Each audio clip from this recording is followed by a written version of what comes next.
अरे जरा सा शर्मा ना, दुपट्टा आगे कर इसका। अल्लाह, ये लड़कियों तुम लोग क्यों चुप बैठी हो?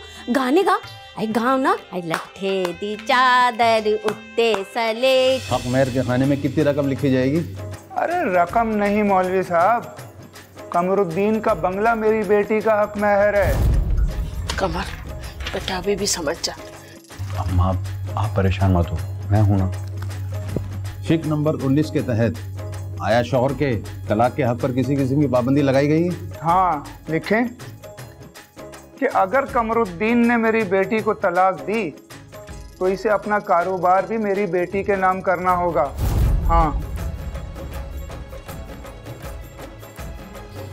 अच्छा, शिक नंबर 20 के तहत नान नफ़े से मुताल्लिक कोई दस्तावेज तैयार की गई हैं? जी काजी साहब, मैं इस बात का पाबंद हूँ कि मैं अपनी बीवी को हर माह 10,000 रुपये उसको खर्च दूँ और उसके तमाम तर अखराजात और खर्च उठाऊँ।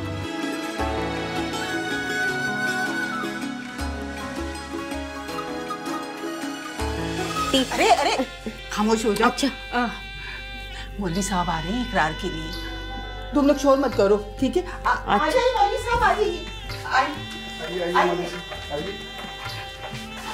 जी मौलवी साहब,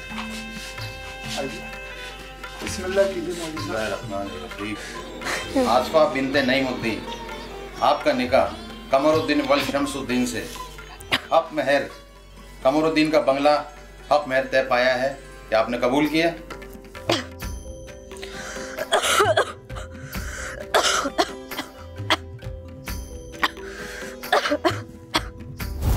जी कबूल है। कबूल है, आपको कबूल है? जी आपको कबूल है? जी। मुबारक हो बहन, बहुत बहुत। देखो मिठाई का डिब्बा और पोत का जोड़ा लूंगी। अरे हाँ हाँ, तुम फिक्र ना करो आपा, तुम्हें घर में कैश भी मिल जाएगा, मिठाई भी, और जोड़ा भी पोत का दे दूंगी। बस फिक्र क्यों करती हो? अरे अरे, तू क्यों रो रही है? तुझे भी रुखसत होना है, तेरे लिए तो शाजिया इससे भी अच्छा रिश्ता लाऊंगी, आसपास से भी ज्यादा अच्छा। नहीं बेटा रोते नहीं। अरे मैं रिश्ता नहीं लाती ना तो बैठी रह जाती है। अरे आपा बस छोड़ो ना तुम भी। लाओ मुंह मीठा करवाओ, जाओ। हाँ, शुगन की थाली उठा के लाओ। अरे लड़कियों गाओ, तालियां तो बजाओ।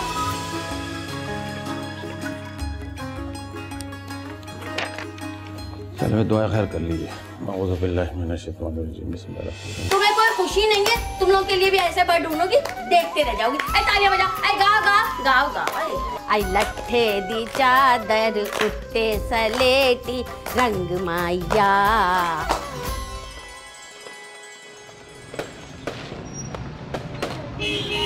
तबीयत ठीक है तुम्हारी? हाँ हाँ ठीक है मेरी तबीयत। तुम खुश तो हो ना? ये कैसा सवाल है? तुम्हें पता है, जब मैंने कॉलेज के बाहर तुम्हें पहली बार देखा था, मैं तुमको देखते ही तुम पर फिदा हो गया था। और मैंने जब भी फैसला भी कर लिया था कि अगर मैं शादी करूंगा तो तुमसे ही करूंगा। क्या सच में? मैं आपको इतनी पसंद थी? हाँ, पहले ही नजर में तुम मेरे दिल में उतर गई।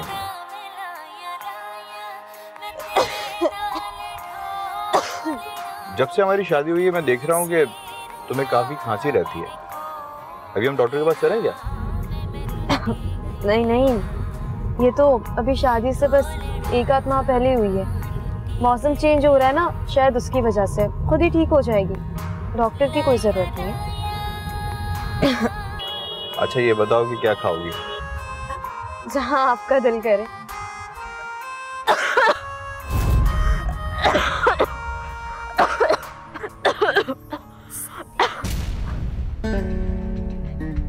आसफा, तुम्हारे मुंह से खून आ रहा है। तुम्हारी इतनी तबीयत खराब थी, मैं तुमको अभी डॉक्टर के लेके चलता हूँ। Oh my God. आपको खांसी कब से है? ये कोई शादी के चंद माह पहले ही हुई थी, लेकिन फिर ठीक हो गई थी। अब मौसम चेंज हो रहा है ना, इसलिए दोबारा शुरू हो गई है। आपको भूख भी कम लग रही है? भूख? अरे डॉक्टर साहब, ये खाना कहाँ खाती हैं? मुझे इनको ज़बरदस्ती खाना खिलाना पड़ता है और आजकल इनको बहुत वीकनेस भी हो रही है। क्या आपका सांस फूलता है? कंधे वंधे में दर्द है आपके? जी कभी कभी।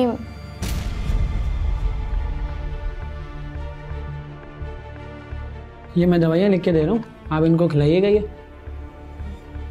और चंद टेस्ट हैं वो आप करवा लें।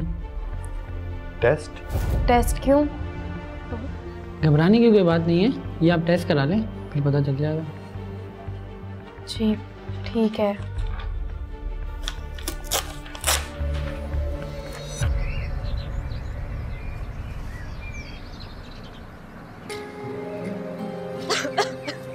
अरे किचन में तो मत खांसो, देख भी रही हो कि हांडी चढ़ी हुई है, सारे जरासीम फैला रही है।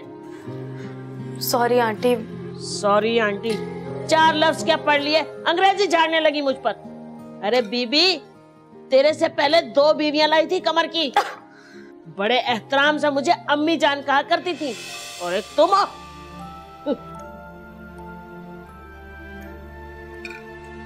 तबीयत कैसी है अब तुम्हारी? जी बेहतर है, बस थोड़ी सी कमजोरी है। थोड़ी सी कमजोरी है? बीबी जवान हो, हैं? जब हम थे ना, इस घर में ब्याह कर आए थे, पूरी भरी पूरी ससुराल की खिदमत करते थे, पूरे घर का काम करते थे, और एक तुम हो, तुमसे कुछ होता ही नहीं है। हांडी पकाने को कहा तो लाल मिर्चें हाथों को लगती है, हाथ जलते हैं मेरे। अरे आ गए आप? रिपोर्ट्स ले ली आपने? ये कौन सा तरीका है? क्या हुआ, सब ठीक तो है ना? तुम्हें फेफड़ों का कैंसर हो गया। ये क्या कह रहे हैं आप? आप झूठ बोल रहे हैं ना? बोले? मैं क्यों झूठ बोलूंगा? इस रिपोर्ट में यही लिखा हुआ है कि इसको लंग्स कैंसर है। हेलो, फंसवा दिया हमें और कैंसर ज़्यादा दे दी हमें। बड़ी माँ मीठी प्यारी हो रही थी, मेरी बेटी ये है, मेरी बेटी वो है। अरे अब बताओ, मकान भी गया हाथ से, अब कहाँ जाएंगे हम? और इसको कुछ हो गया तो मकान तो उन्हीं के हाथ जाएगा। बता अब क्या करना है? सत्यानाश है इन लोगों का, लालची है ये लोग। अरे पेड़ा गरा को मैं तो नहीं कराने की इलाज इसका, कहाँ से कराऊंगी? मकान एक चाले दे के हमारे पास, वो भी इन लोगों ने हत्या लिया। सत्यानाश है इन लोगों का। क्या करोगे अब बताओ ना मुझे? फेंक क्या इसको? चल जा, दफा हो अपने कमरे में। अब हर बर्तन साफ करना पड़ेगा, कैंसर के जरासीम आ गए होंगे इसमें।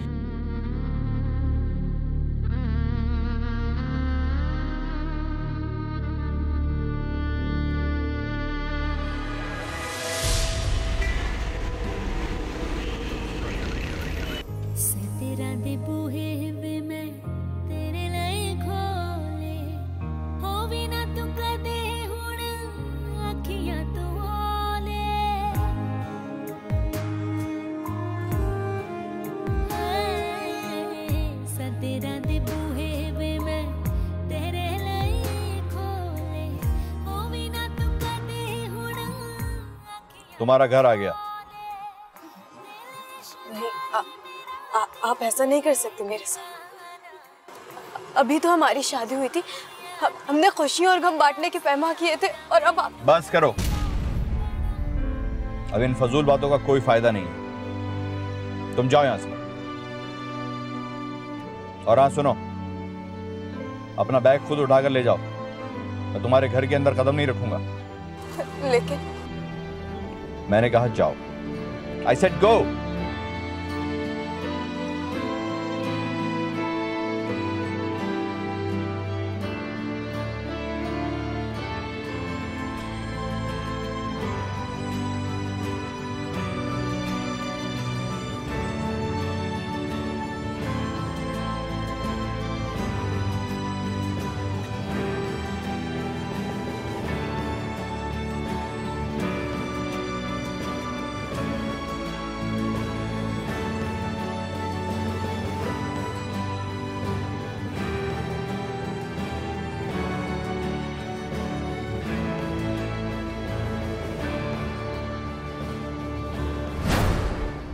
शादी के कुछ ही अरसे के बाद उन्हें मालूम हुआ कि उन्हें फेफड़ों का कैंसर है, वो भी फर्स्ट स्टेज का। खुदा के वास्ते उसे ले जाओ, वो बहुत बीमार है। अरे भाई बकवास बंद करें अपनी। कि सेहतमंद लड़की तंदुरुस्त बेटी को दिखाकर बीमार बेटी से शादी।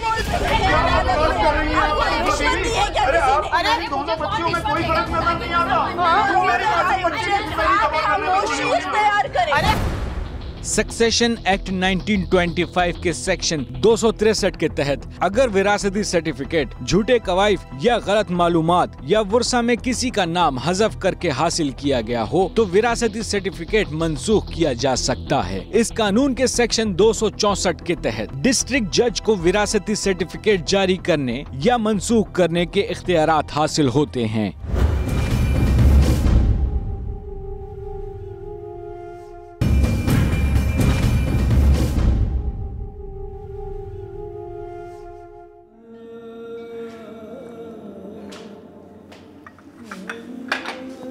अरे बेटा तू रो क्यों रही है? आसफा बेटा क्या हुआ है तुम्हें? हाँ ये हालत क्या बनाई हुई है? और कमर कहाँ है? चले गए वो, मुझे छोड़कर चले गए। चले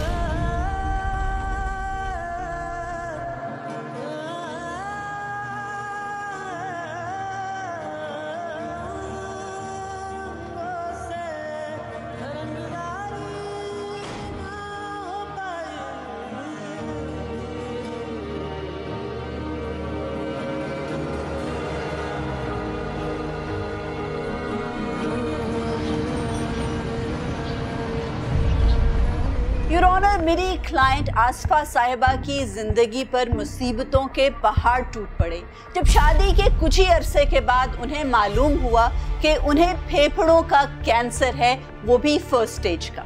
योर ऑनर, एक नई नवेली दुल्हन के साथ ऐसा सानिया हो तो होना तो ये चाहिए था कि उनका शरीक हयात उन्हें तसल्ली देता, हौसला देता और उनका इलाज करवाता, लेकिन इसके बरक्स कमरुद्दीन साहब ने अपनी बीवी को घर से बेदखल कर दिया और उन्हें मैके भेज दिया। और योर ऑनर, वो दिन और आज का दिन इस शख्स ने अपनी बीवी को पलट कर नहीं पूछा। सर, आसफा साहिबा के वालिदैन अपनी बेटी को इस हाल में देखकर बहुत परेशान थे और नईम साहब अपनी बेटी को मजीद किसी सदमे से बचाने के लिए अपने दामाद के घर गए।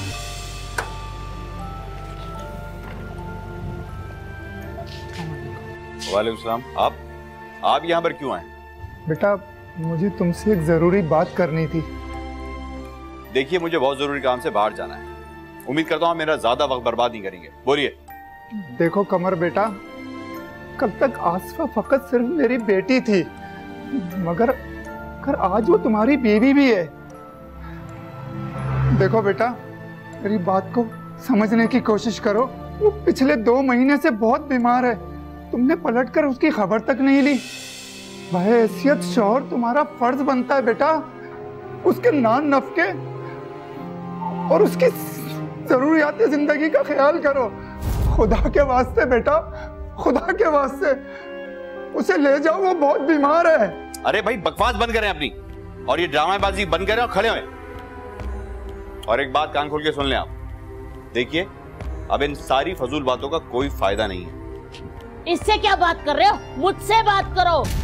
अकल पर पर्दे पड़ गए थे इसके, अंधा हो गया था ये, मगर अब इसकी बिनाई ठीक हो गई है, समझे तुम? आप एक औरत होकर ऐसी बातें कर रही हैं बाजी? हैं? कहेगी बाजी? तुझसे 20-25 साल छोटी होंगी चचा मियाँ। और अल्लाह झूठ ना बुलवाए, हैं? तेरे जैसा लालची आदमी मैंने आज तक नहीं देखा। प्रॉपर्टी हमारे नाम कर दो, कारोबार हमारे नाम कर दो, सब दे दो तुम्हें। जहन्नुम की आग में जलोगे तुम, जहन्नुम की आग में बेड़ा गर्क होगा तुम्हारा। खुदा के वास्ते मेरी बात को समझने की कोशिश करें। क्या समझे तुझे? आप बजाय इसे समझाने के इसे गुमराह कर रही हैं। बेटा तुम ही समझने की कोशिश करो, खुदा के वास्ते। अरे मैं सब कुछ समझ चुका हूँ चाचा, अब आप भी समझ जाइए कि इन सारी फजूल बातों का कोई फायदा नहीं है। बेहतर यही है कि अब हम दोनों मियाँ बीवी अलग हो जाएं। आप ही कुछ समझे, क्यों घर बर्बाद कर रही हैं हम दोनों का? समझ लिया, तुम्हारी बात सुन ली। चप चप चप चप, अब निकल यहाँ से। कह रही हूँ निकल जा, वरना मोहल्ले को बुलाकर ना इस वाइपर से इतना मारूंगी, इतनी बेइज्जती करूंगी कि शीशा देखना भूल जाओगे। तो निकलो यहाँ से। आप ज्यादती कर रही हैं, मुझे समझने की कोशिश कर रहे हैं। तुम्हें क्यों समझूं भाई, क्यों समझूं? निकल यहाँ से, चल निकल।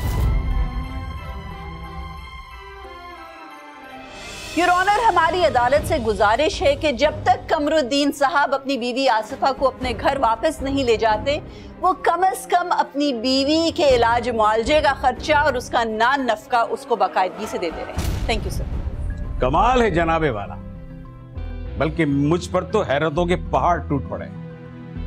आमना कबीर साहिबा यहाँ नान नफके की बात कर रही हैं, जबकि मेरे क्लाइंट कमरुद्दीन साहब के साथ आसिफा साहिबा और उनके खानदान वालों ने बहुत बड़ा फ्रॉड किया है।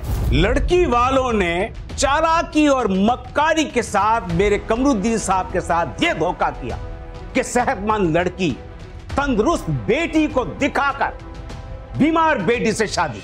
ऑब्जेक्शन योर ऑनर, किस किस्म का मजे का खेस इल्जाम लगाया जा रहा है अदालत में? योर ऑनर, निकाह नामे में तमाम कवायद दर्ज होते हैं, आईडी कार्ड्स की कॉपीज अटैच होती हैं। भला ऐसी सूरत में कोई शनाख्त का धोखा किस तरह दे सकता है? सही है, मैं मानता हूं, ये मानने वाली बात है, लेकिन जनाबे वाला असली नाम तो बताए जाएं। किसी लड़की का नाम असली नहीं बताया गया। एक का नाम पिंकी, दूसरी का नाम डोली, और माशाल्लाह शक्लें भी दोनों की मिलती जुलती थी। और रही सही कसर मेकअप के धोखे ने पूरी कर दी। बोलिए। वकील साहब, आपके कहने का ये मतलब है कि आपके क्लाइंट कमरुद्दीन साहब को शादी के 3 हफ्ते के बाद मालूम हुआ कि उनकी दुल्हन तो बदल गई है, किसी और लड़की से शादी कर दी। 3 हफ्ते तक उन्हें होश नहीं आया। योर ऑनर, असल हकीकत तो ये है कि जिस दिन इनको अपनी बीवी की बीमारी का इल्म हुआ, उसी रोज इस बात से बचने के लिए कि कैंसर के इलाज पर बहुत खर्चा होता है, इन्होंने अपनी बीवी को घर से निकाल दिया, बेदखल कर दिया, बेहिसी की इंतहा कर दी। और योर ऑनर, ये जो दुल्हन बदलने का किस्सा बनाया गया है, ये तो अदालत में हमारा केस दायर करने के बाद कहानी घड़ी गई है। अच्छा, तो आपके ख्याल में मेरे क्लाइंट ने बीमारी और इलाज के अखराजात से बचने के लिए ये दावा दायर किया? जी बिल्कुल नहीं, बिल्कुल नहीं। जो शख्स जहेज ना मांगे, उल्टा निकाह पर अपना मकान बीवी के नाम कर दे, कमरुद्दीन का बंगला मेरी बेटी का हक महर है, वो इन अखराजात से बचने की कोशिश करेगा? नहीं, बिल्कुल नहीं। बल्कि लड़की वालों ने मेरे क्लाइंट कमरुद्दीन के साथ बाकायदा प्लानिंग की है कि अगर कमरुद्दीन ने मेरी बेटी को तलाक दी तो इसे अपना कारोबार भी मेरी बेटी के नाम करना होगा। हाँ, और उनकी प्लानिंग ये थी कि तमाम जायदाद आसिफा के नाम करवाई जाए, ताकि ये लड़की अगर कैंसर से मर भी जाए तो उसकी जायदाद का 75% हिस्सा लड़की वालों के घर वालों को मिलेगा। और जब तक लड़की जिंदा है, उस वक्त तक उसका इलाज, यानी उसके कैंसर का इलाज, इतने खतरनाक मूजी मरज का इलाज जिसका एक भारी भरकम खर्च होता है, वो लड़के वालों को उठाना। Objection your honour. वकील साहब, आपसे इस किस्म की गैर मेयारी दलील की तवक्को नहीं थी मुझे। किसी की बीमारी और मजबूरी पर इस किस्म की तोहमत लगाएंगे आप? योर ऑनर, हकीकत तो ये है कि वकील साहब के क्लाइंट कमरुद्दीन साहब ना सिर्फ आसिफा से उम्र में 2 गुना बड़े हैं, बल्कि मौसूफ इससे पहले 2 मरतबा शादियां भी कर चुके हैं और अपनी वालिदा के कहने पर उन दोनों बीवियों को तलाक भी दे चुके हैं। वकील बीबी, खबरदार जो कोई इल्जाम लगाने की कोशिश की है। अरे मेरे कहने पर क्यों तलाक देगा? वो अपने घर को नहीं समझता, और वो कौन सा इज्जतदार थी? है, घर के दरवाजे के सामने लड़के खड़े रहते थे, इसलिए छोड़ा था इसने उनको। और फिर हम पर काहे का इल्जाम लगा रही हो? हमने तो उस बच्ची को पसंद किया था, इसको थोड़ी। इन्होंने जबरदस्ती धोखे से हमारे हवाले कर दी बीमार लड़की। मोहतरमा, अदालत के तकद्दुस का ख्याल कीजिए। बैठ जाइए, बैठ जाइए खामोशी से। यस मिस सामना, you may continue. Thank you sir. Sir, वकील साहब के क्लाइंट के खानदान का रवैया तो आपने देख लिया, इनकी सोच का भी अंदाजा आपको हो गया होगा।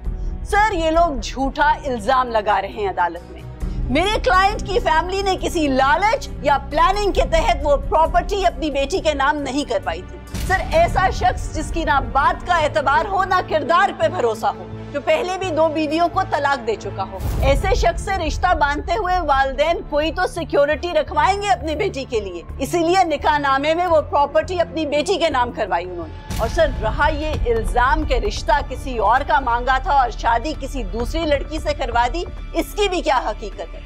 जिस खातून ने ये रिश्ता तय करवाया था, आरफा बीवी, मैं उन्हें कचहरे में बुलवाने की इजाजत चाहती हूँ ताकि वो हकीकत अदालत के सामने अयां कर सके। इजाजत है।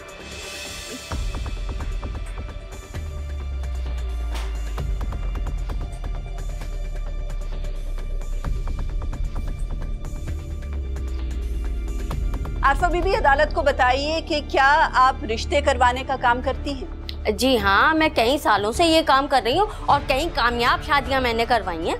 माशाल्लाह। आप अदालत को बताएंगी कि क्या खैरुन्निसा के बेटे कमरुद्दीन का रिश्ता आप ही नईम साहब के घर लेकर गई थी? हाँ जी, मैं ही लेकर गई थी और आप यकीन करें, बस लड़के ने एक झलक लड़की को क्या देखा, वो तो फिदा हो गया था, वो तो दीवाना हो गया था और मेरे घर में बैठा रहता था कि बस मुझे रिश्ता करवा दो, मैं तो इसी से रिश्ता करूंगा। मैंने लाख दूसरी तस्वीरें दिखाई मगर वो तो आमादा ही नहीं था, कहता था इसी से करूंगा, दिल दे बैठा था वो उसे। तो आप अदालत को ये बताना चाह रही हैं कि कमरुद्दीन साहब ने आसिफा साहिबा के लिए रिश्ता भेजने को कहा था? हैं? आसिफा? अरे नहीं नहीं, वकील बीबी आपको गलतफहमी हो रही है, शाजिया के लिए।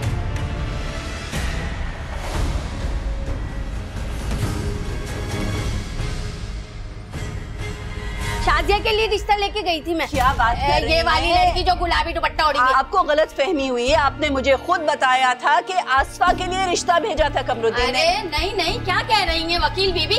मैं शाजिया के लिए झूठ बोल रही हैं? रिश्वत दी है क्या किसी ने? अरे दोनों बच्चियों में कोई फर्क नजर नहीं आता। खामोशी इख्तियार करें। अरे आप क्यों झूठ बोल रही हो? बड़ी अदालत में झूठ बोल। आप सब लोग खामोशी से बैठ जाइए। बड़ी अदालत में अपनी झूठा इल्जाम लगा रही है। झूठ बोल रही है। लेकिन आप अदालत का कागज तो समझा इसने लड़की बदली थी, इसकी माँ ने। साहब ने किसी लड़की के लिए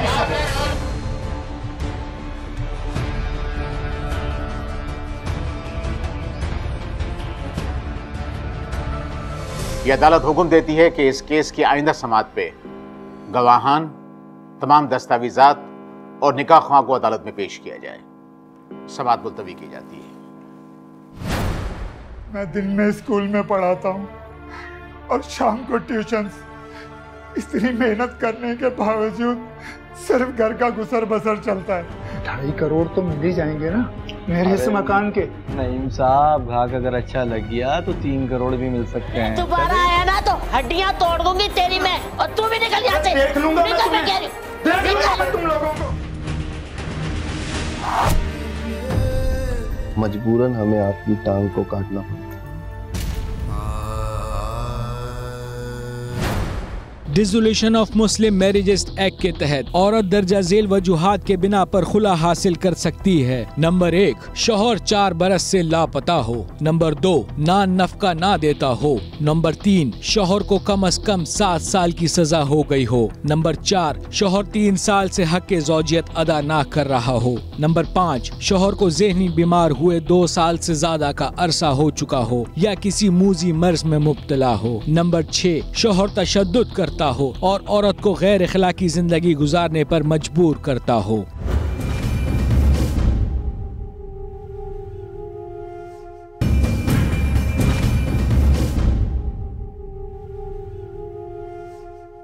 आसिफा, हौसला रखो, सब ठीक हो जाएगा।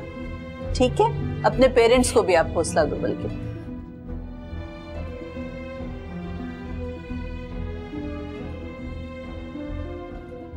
जाने कुदरत मुझे किन ना करदा गुनाहों की सजा दे रही है। नहीं रोए, हौसले से काम ले। देखिए, इस वक्त आपकी फैमिली को आपकी हिम्मत और हौसले की जरूरत है। आप दिल छोटा करेंगे तो उस बच्ची के बारे में सोचे ना, वो कैसे हिम्मत दिखाएगी। मैं तो बहुत कोशिश करता हूँ, मगर जब अपनी बच्ची की तरफ देखता हूँ तो टूट कर बिखर जाता हूँ। मेरी बच्ची धीरे धीरे मर रही है और मैं इसके लिए कुछ भी नहीं कर सकता, कुछ भी नहीं कर सकता। ऐसे नहीं कहें, अभी तो अल्लाह का करम है कि बड़ी अर्ली स्टेजेस में बीमारी पकड़ी गई है, इलाज हो जाएगा, ठीक हो जाएगी। मैं दिन में स्कूल में पढ़ाता हूँ और शाम को ट्यूशंस। इतनी मेहनत करने के बावजूद सिर्फ घर का गुसर बसर चलता है। मैं इसका इलाज कैसे करवाऊंगा? कैसे करवाऊंगा मैं इसका इलाज? मुझे अंदाजा है आजमाइश की घड़ी है, मुश्किल वक्त है, लेकिन अल्लाह मियाँ कोई ना कोई वसीला निकाल लेगा, इलाज भी हो जाएगा। बहुत से हॉस्पिटल्स हैं, एनजीओज हैं जो मरीजों का इलाज कराने में मदद भी करते हैं।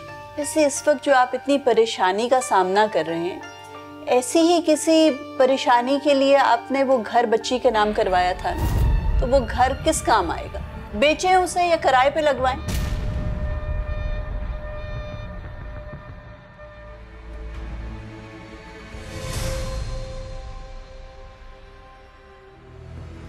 देख लीजिए फैयाज साहब, पूरे 500 गज पे बना हुआ है मेरा बंगला।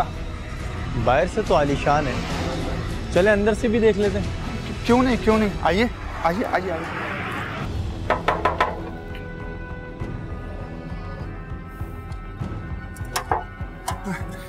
आइए आइए फैयाज साहब। अरे आप फिर आ गए? आइए। अरे तुम हटो यहाँ से। अरे क्या बदतमीजी! चीज तो लाजवाब है। सही कहा था ना मैंने। वैसे 2.5 करोड़ तो मिल ही जाएंगे ना मेरे इस मकान के। नईम साहब, घाक अगर अच्छा लग गया तो 3 करोड़ भी मिल सकते हैं। चाचा ये क्या बातें कर रहे हैं, और ये कौन है? अरे भाई ये फैयाज साहब हैं, स्टेट एजेंट हैं, और मैं उन्हें ये बंगला बेचने के लिए लाया हूँ। ये कैसी बेवकूफाना बातें कर रहे हैं आप?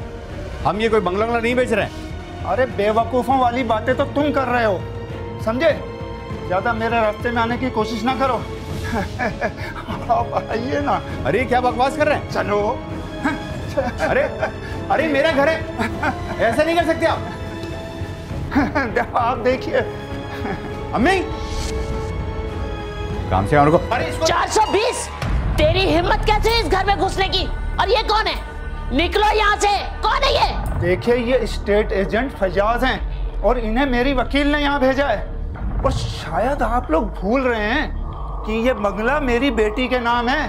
तो तुम्हारी बेटी के नाम है तो क्या हुआ है? बीमार है, 4 दिन में मर जाएगी। अरे मेरी वकील ने मुझे ये मशवरा दिया है कि इस मकान को बेचकर उसका इलाज करवा सकूं। देखें चाचा, अपने वकील का मशवरा ना अपने पास रखें, और एक बात कान खोल के सुन लें, ये प्रॉपर्टी हमारी है और हम किसी को भी ये अपना घर बेचेंगे नहीं। हाँ, और मैं भी देखता हूँ कि मेरी बच्ची का हक उसे कैसे नहीं मिलता। बड़े देखे हक वाले, चल निकल यहाँ से। मैं कह रही हूँ इतना मारूंगी ना, नानी याद आ जाएगी। निकल यहाँ से। ये कौन है? गलत कर रहे हैं, समझे ना? मैं देख लूंगा आप लोगों को। अरे चलो, देख लिया, बहुत देख लिया, चलो निकलो यहाँ से। अभी तो मैं जा रहा हूँ, गौर से सुन लो। मैं फिर आऊंगा 1-2 रोज में, और इस मकान को बिकवा कर ही छोड़ूंगा। देखता हूँ कौन रोकता है मुझे। अरे दोबारा आया ना तो हड्डियां तोड़ दूंगी तेरी मैं, और तू भी निकल यहाँ से। देख लूंगा निकल, मैं कह रही देख लूंगा मैं तुम लोगों को। आइए ना। चलो दफा हो यहाँ से। आइए ना। और तू उस फुकरे वकील को फोन कर। हाँ, लाखों रुपए खा गया हमसे। मिला रहा हूँ उसको मैं। हाँ हेलो कमर साहब, क्या हाल है? कैसे हैं? मजे में तो हैं? हाँ बड़े मजे में हूँ, और तुम्हारे मजे में सारे हवा कर दूंगा। अरे तुम कैसे वकील हो? तुमको मैं इतना पैसा दे चुका हूँ और तुम हो कि कुछ कर ही नहीं रहे हो। आज मुझसे बात करा। ये लो अम्मी से बात करो। तुम लोगों को इज्जत रास नहीं आती, तमीज से बात नहीं करनी चाहिए तुम लोगों से। अरे इतना पैसा खा चुका है तू हमसे, फैसला कोई नहीं कर सका अब तक। हाँ आप कमर साहब को दीजिए। ये ले बात कर। हाँ, अरे वो आज बड़ू एक पार्टी लेकर हमारे घर में आ गया था, हमारा घर बेच रहा है। देखो मैं तुमको बहुत फीस अदा कर चुका हूँ, अगर तुमको और पैसे चाहिए और ले लो, लेकिन मैं अपनी प्रॉपर्टी, अपना घर किसी को नहीं दूंगा, मैं बोल रहा हूँ। कोई घबराने की बात नहीं है, ठीक है? आपके पास कागजात तो कंप्लीट है ना? आप मेरे पास ले आइए, फौरन ले आइए, ठीक है? ओके, मैं इंतजार करूंगा। मैं आ रहा हूँ। देख अम्मी ऐसे मौके पे ना चिल्ला पड़ती थी, जो मैंने तुझे बताया था वो पढ़ते हुए जाना, इनका सबका बेड़ा गर्क करके आना। मैं जा रहा हूँ। जल्दी जा।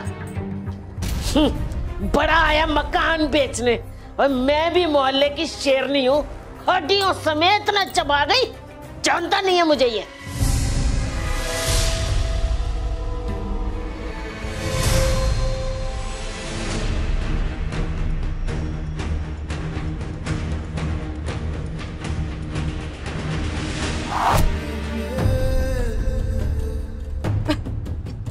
आसफा, आसफा बेटा ये लो। अरे क्या हो गया अम्मी? बेटा वो इत्तला आई है कि वो कमर का एक्सीडेंट हो गया बेटा। क्या? बेटा बेटा क्या हुआ? बेटा आसफा, बेटा होश में आओ। आसफा बेटा।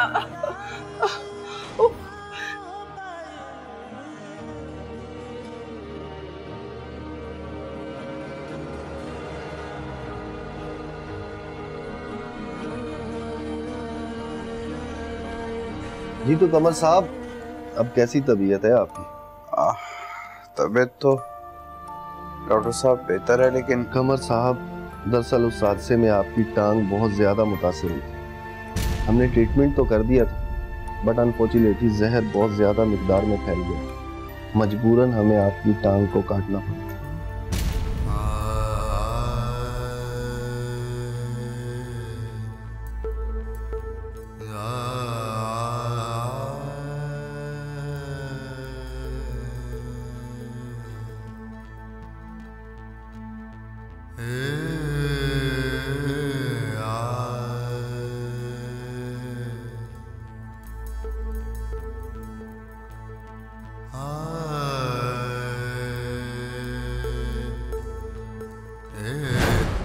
आपकी सास चाहे जितना भी गुस्सा दिखाएं, आपने जबान नहीं खोलनी। मेरी मर्जी के बगैर कोई नहीं यहाँ घुस सकता। देख लेते हैं किसका मकान है। बेटा आप जाए, मैं इनको डील कर लूं। जा कहाँ रही हो? यहाँ रहो। मजाक उड़ाने आई हो? नहीं,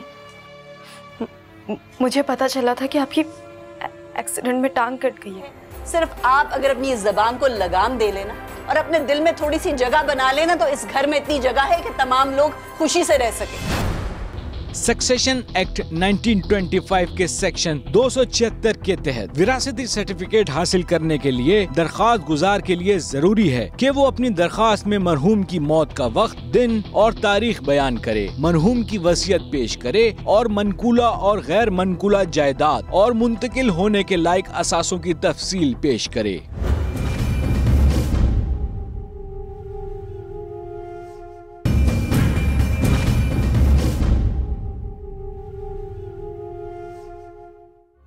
देखो अंदर जाके आपने कुछ नहीं बोलना है, ठीक है? आपकी सास चाहे जितना भी गुस्सा दिखाएं, आपने जबान नहीं खोलनी। मैं हैंडल करूंगी सारी सिचुएशन, ठीक है? शाबाश।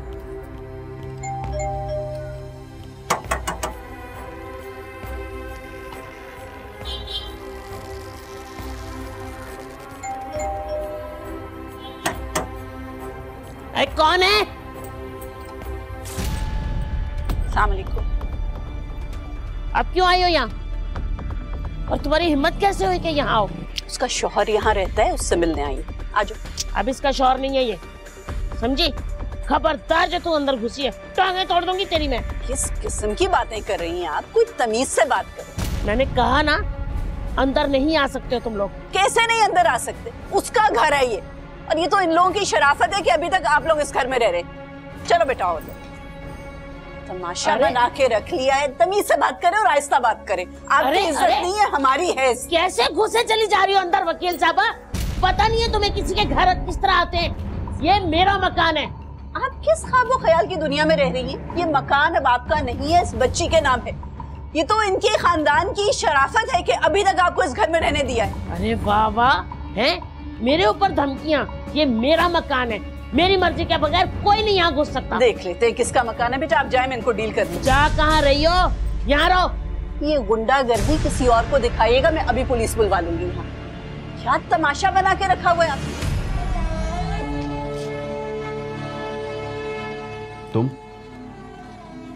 तुम क्यों आई हो यहाँ? मेरा मजाक उड़ाने आई हो? नहीं, मुझे पता चला था कि आपकी एक्सीडेंट में टांग कट गई है। मैं तो आपसे मिलने आई हूँ। ठीक हूं मैं। मुझे देखने आई हो या मेरी बेबसी का मजाक उड़ाने आई हो तुम? क्यों झूठ बोल रहे हैं? सारी गलती दूसरे की नहीं होती है और मनहूस नहीं होता कोई इंसान। इंसान का रवैया गलत होता है, सोच गलत होती है। आपकी सोच मनफी है, आपका रवैया गलत है। एक मासूम सी लड़की है, बेचारी बीमार है, कैंसर है, फर्स्ट स्टेज में डिटेक्ट हो गया है, उसका सही इलाज हो तो ठीक हो जाएगी वो बच्ची। आपने उसे घर से बाहर निकाल दिया। आपके बेटे को इस हालत में अगर वो घर से बाहर निकाल दे, उसकी तो टांग कट गई है ना, उसका तो कोई इलाज नहीं हो सकता। ठीक नहीं है, मैं अच्छी तरह जानती हूँ, समझती हूँ। इंसान जब बीमार होता है तो उसे सबसे ज्यादा अपनों के साथ की जरूरत होती है। क्यों रो रही हो? नहीं,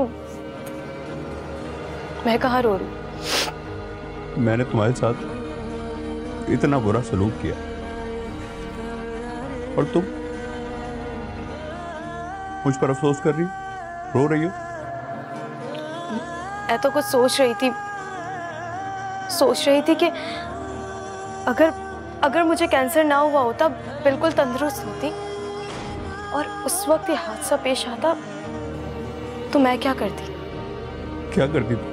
आपको अंदाजा है आपका यही गलत रवैया है। कुदरत आपको कुछ सिखाने की कोशिश कर रही है। संभल जाएं, अभी भी कुछ भी नहीं बिगड़ा, अभी भी आप इस घर में रह रही हैं।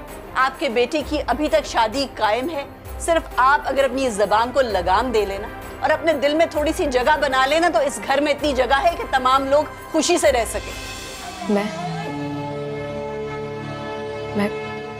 मैं कभी आपको नहीं छोड़ती। आपने तो मुझे मेरी बीमारी की वजह से अपने घर से बाहर निकाल खड़ा किया, लेकिन मैं क्या करूं? मैं आपको अब तक अपने दिल से नहीं निकाल सकी। दिल से तो मैं भी तुमको आज तक नहीं निकाल सका। पता नहीं कैसे मैं अम्मा की बातों में आ गया। अरे किस नासपीटी को उठा के घर ले आया? कैसा मूजी मर्द साथ लाई है, किसी और को ना लग जाए। अरे अम्मा कैसी बातें कर रही हैं आप? मैं वैसे इतना परेशान हूँ। तो तू क्यों परेशान होता है? निकाल बाहर कर रस्सी से, जान छुड़ा। कैसे जान छुड़ाऊं मैं? हाँ, कैसे जान छुड़ाऊं मैं? आपको पता है मैं उससे बहुत मोहब्बत करता हूँ, और फिर इतनी मिन्नत समाजत करने के बाद तो मैंने उसके बाप से उसका रिश्ता मांगा था। इसके बाप को इसकी बीमारी का पहले से पता था, और ऊपर से तू आशिक बन के पहुंच गया। उसने जानबूझकर मना किया था ताकि तेरे पे दबाव डाल सके, तुझसे शर्तें मनवा सके। बासु, ऐसा कर, तू इस पे कोई बदकिरदारी का या चोरी का इल्जाम लगा के घर से बाहर निकाल, दफा कर। जिस तरह आपने मेरी पहली दोनों बीवियों पर इल्जाम लगाया था और उनको निकाला था घर से। आज तो तेरे भले के लिए तो किया था।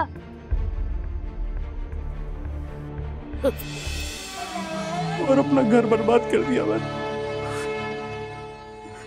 तुम्हारे साथ बहुत ज्यादती किया है ना, बहुत ज्यादतियां की। उसी की सजा मिली है मुझे जो आज मेरी टांग कट गई। नहीं, अभी भी कुछ नहीं बर्बाद हुआ।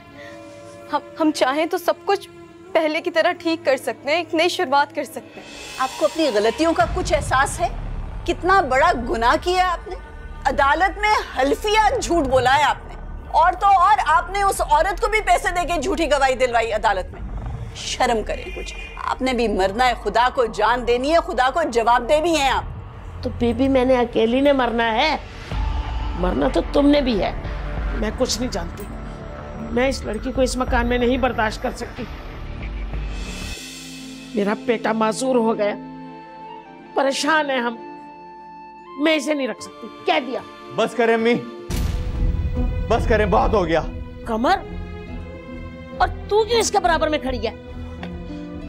ये मेरी बीवी है अम्मी, और मुझ पर और इस घर पर इसका भी उतना ही हक है जितना कि आपका। कमर, तू नहीं समझता, इसने तुझ पे तावीज कर रखे हैं। नहीं अम्मी,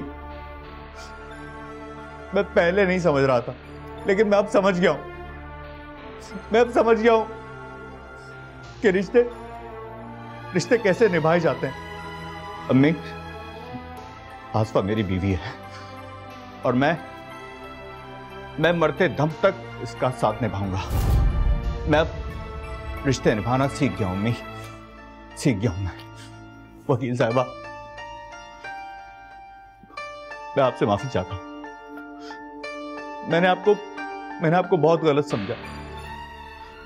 आपका बहुत बहुत शुक्रिया। मुझे तो बहुत खुशी है, आप दोनों का घर फिर से आबाद हो गया। अल्लाह आप दोनों को सेहत दे।